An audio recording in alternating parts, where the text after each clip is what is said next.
विपक्ष का एक नेता हूं, मैं जनता की आवाज उठाता हूं। ये उस पर आक्रमण है, ये जनता की आवाज पर आक्रमण है। सुप्रीम कोर्ट पे पेगासस का प्रयोग किया गया, राफेल का जो इन्वेस्टिगेशन है उसको रोकने के लिए पेगासस का प्रयोग किया गया। तो नरेंद्र मोदी जी ने इस हथियार को हमारे देश के खिलाफ यूज किया है, और इसके लिए सिर्फ एक शब्द है, ट्रीजन। होम मिनिस्टर को इस्तीफा देना चाहिए और judicial inquiry, supreme court inquiry Narendra Modi पे होनी चाहिए, क्योंकि इस पेगासस को का ऑथराइजेशन और कोई कर नहीं सकता है। इस पेगासस का ऑथराइजेशन प्रधानमंत्री और होम मिनिस्टर कर सकते हैं। आपके कोई सवाल हो? The list which has come today, Can we take one by one, ma'am? the list which has come out today on the Pegasus thing, it includes a businessman, a leading businessman whose name was there in the offset list. The inquiry is going on in France, but here the government is mum. How do you take this?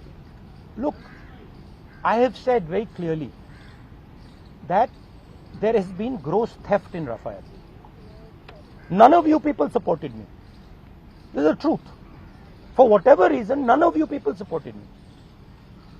But the truth has a way of coming out. Right?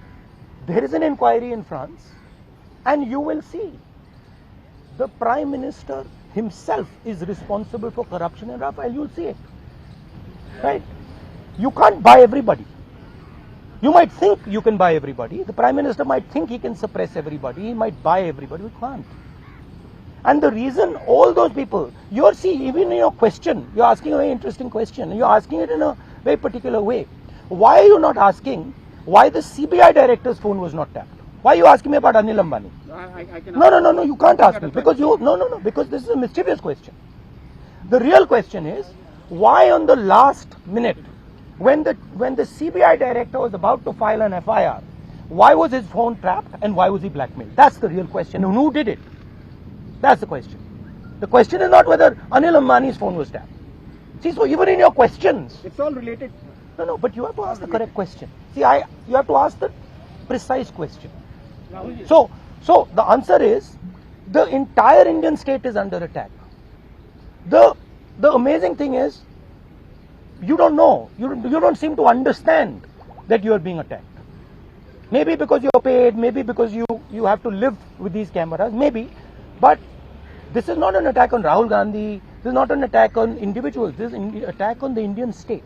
Sir, सरकार लगातार ये कह रही है कि ये जो weapons जिसका इस्तेमाल विपक्ष कह रहा है किया गया है, उसका कोई लेना देना नहीं है। वो जांच से तो इनकार कर रही है। तो ऐसे में आप अच्छा, तो एक बात बताइए, अगर इधर अगर कुछ लेना देना नहीं है, अगर हिंदुस्तान की सरकार ने ये नहीं किया तो किसी और सरकार ने किया होगा, जापान की सरकार ने किया होगा, इजराइल की सरकार ने किया होगा, रूस की सरकार ने किया होगा, युगांडा की सरकार ने किया होगा, क्योंकि पेगासस को सिर्फ सरकार को बेचा जा सकता है।